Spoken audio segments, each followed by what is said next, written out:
দিনটা ছিল ১৩ই আষাঢ়। সকাল থেকে আকাশ কালো মেঘে ছেয়ে গেছে। বৃষ্টির যেন আর বিরাম নেই। বৃষ্টির সঙ্গে পাল্লা দিয়ে চলেছে ঝোড়ো হাওয়া। জল আর হাওয়ার দাপটে রাস্তার আলো নিভে গেছে। পথঘাট সব অন্ধকার। আকাশের বুক চিরে ঘন ঘন বিদ্যুৎ চমকাচ্ছে, আর তার সঙ্গে সঙ্গে বৃষ্টির বেগও যেন বাড়ছে। যানবাহন সব বন্ধ। রাস্তার জল হাঁটু ছাড়িয়ে গেছে। কলকাতা শহর বুঝি ডুবে যায়। বেহালায় দীপকদের বাড়িতে শান্তনু আর বিমল আটকা পড়েছে। দুপুরবেলা ঝড় বৃষ্টি মাথায় করে তারা এসেছিল দীপকের জন্মদিনের নিমন্ত্রণ রক্ষা করতে। কিন্তু দুর্যোগ যে এমন ভয়াবহ আকার ধারণ করবে তা তারা কল্পনাও করতে পারেনি। শান্তনু থাকে আশুতোষ কলেজের কাছে, আর বিমল সেই যাদবপুরে। দীপকের মা অবশ্য তাদের রাত্রে থাকার ব্যবস্থা করেছেন। ৩ বন্ধু বৈঠকখানায় জাঁকিয়ে বসে আড্ডা মারছে। চায়ের সঙ্গে গরম গরম ফুলুরি পরম তৃপ্তির সঙ্গে মুখে পুরে শান্তনু বললে, এই বর্ষার রাতে ভূতের গল্প কিন্তু দারুণ জমে। ধুমায়িত পেয়ালায় এক চুমুক দিয়ে বিমল বললে, আমি একবার সত্যিকারের একটা ভূতের কাহিনী শুনেছিলাম। আমার দুঃসম্পর্কের এক মামাকে অফিসের কাজে একবার মফস্বলে যেতে হয়েছিল। সেখানকার ডাক বাংলোতে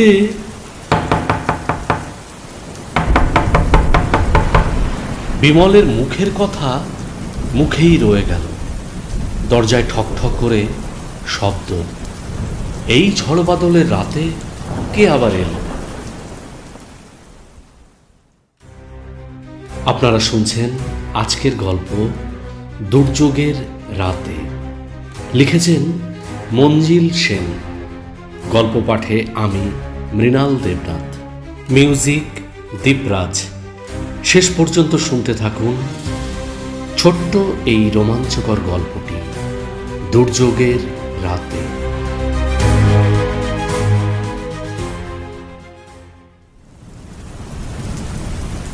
বাইরে অন্ধকার, অবিশ্রান্ত বাদলের ধারা, বৃষ্টির শব্দ আর ব্যাঙের গ্যাঙর গ্যাং এক বিচিত্র সুরের সৃষ্টি করেছে।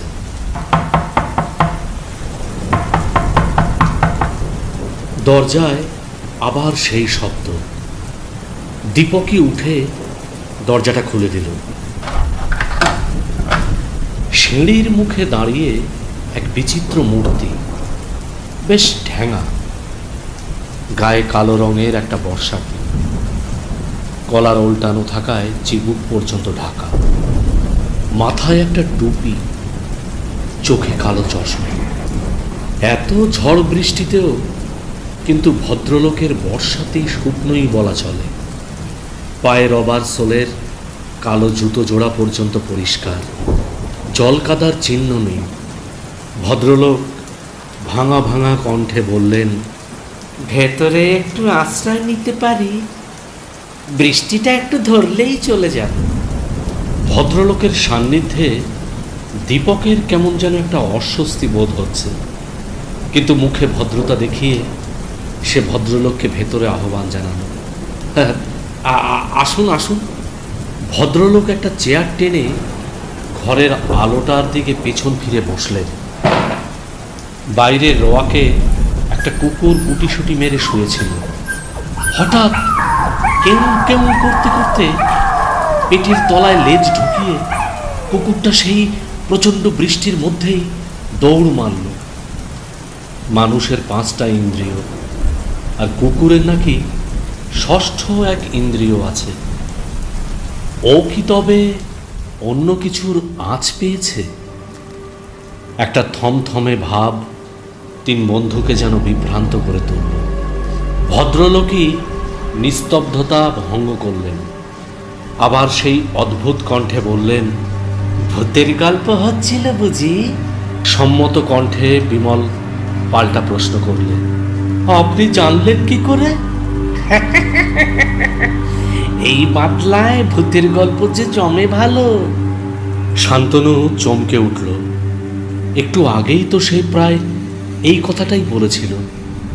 ভদ্রলোক তার দিকে তাকিয়ে একটু মুচকি হাসলেন, তারপর বললেন, শুনবেন একটা সত্যিকারের ভৌতিক ঘটনা? আমার নিজের জীবনেই ঘটেছিল।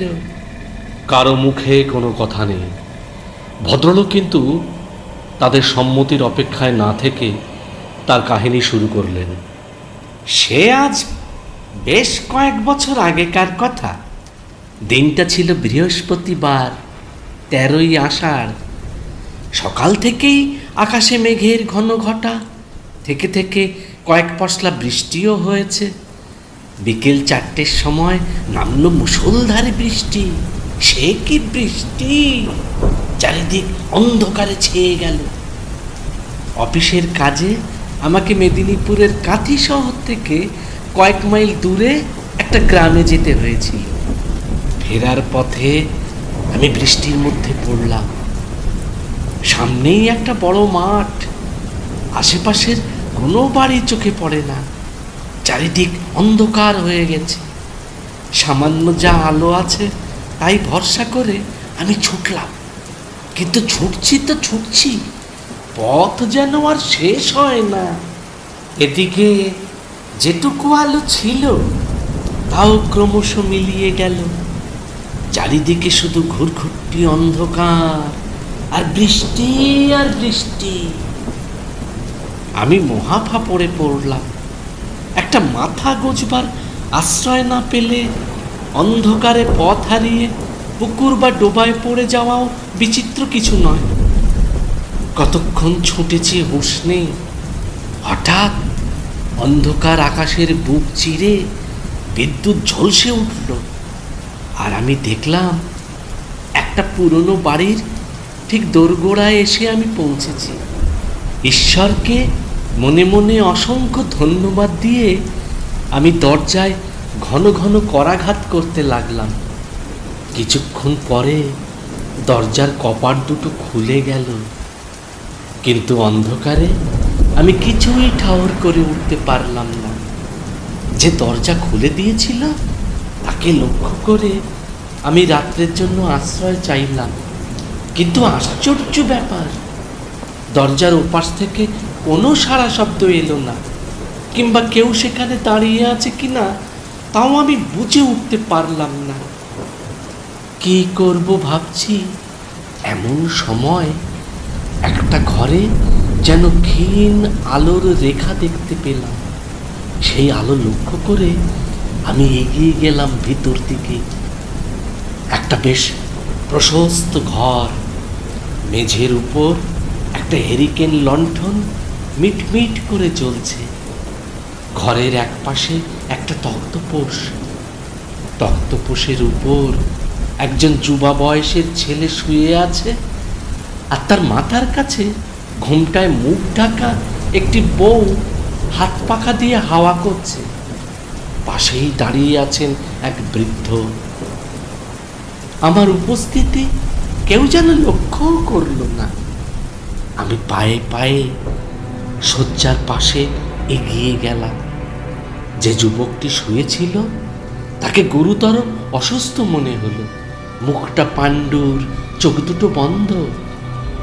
আমি বৃদ্ধকে সম্বোধন করে অসুখের বৃত্তান্ত জানতে চাইলাম, কিন্তু তিনি আমার কথায় কর্ণপাত করলেন না। তার দৃষ্টি রোগীর পরেই নিবদ্ধ। আমি এবার গলা খাকারি দিলাম, কিন্তু তার পরিণাম হলো বিপরীত। বৃদ্ধ এবার আমার মুখের দিকে তাকালেন। তার কোটরে বসে যাওয়া চোখ দুটি তার ভৎসনার দৃষ্টিতে আমাকে যেন বিদ্ধ করতে লাগলো। কি ভয়ানক সেই দৃষ্টি! আমি সরে এলাম। তারপর কখন যে মাটিতে ধুলোর ওপরেই বসে পড়েছি এবং সারাদিনের পরিশ্রমে ঝিমুতে শুরু করেছি তা নিজেরই খেয়াল নেই। হঠাৎ যেন ইন্দ্রিয়ের কোনো সূক্ষ্মানুভূতিতে ঝিমুনিটা কেটে গেল, আর আমি শয্যার দিকে তাকালাম। কিন্তু এ কি! দু চোখ রগড়ে নিয়ে দেখলাম শয্যায় শুয়ে আছেন সেই বৃদ্ধটি, আর পাশে দাঁড়িয়ে স্থির দৃষ্টিতে তাকিয়ে আছে সেই ছেলেটি।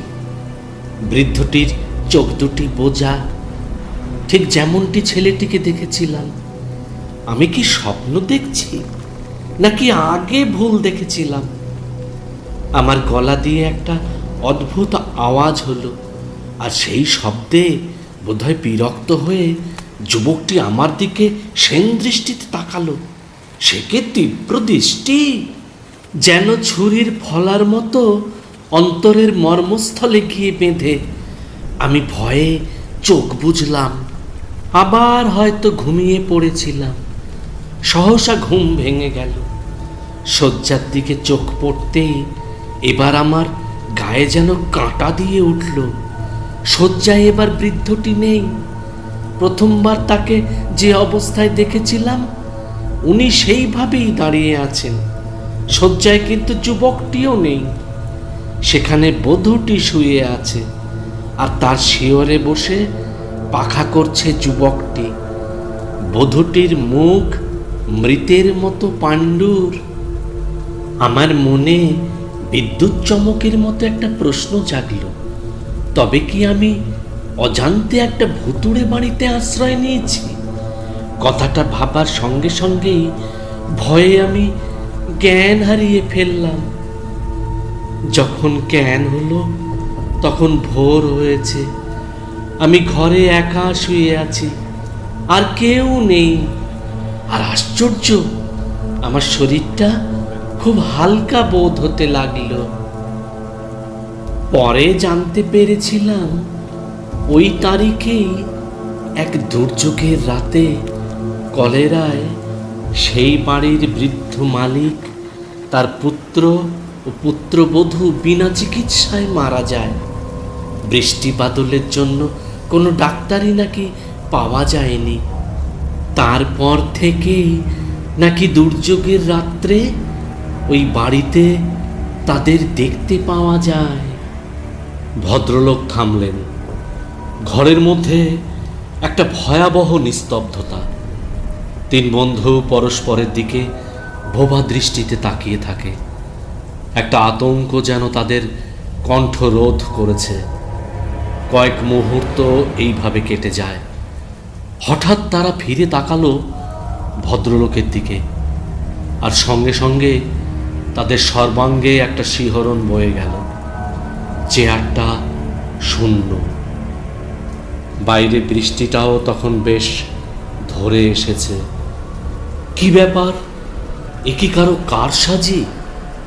কোনো ভোজবাজি? তিনজনের কারো মুখে কোনো কথা নেই। স্তব্ধ হয়ে বসে রইল তারা।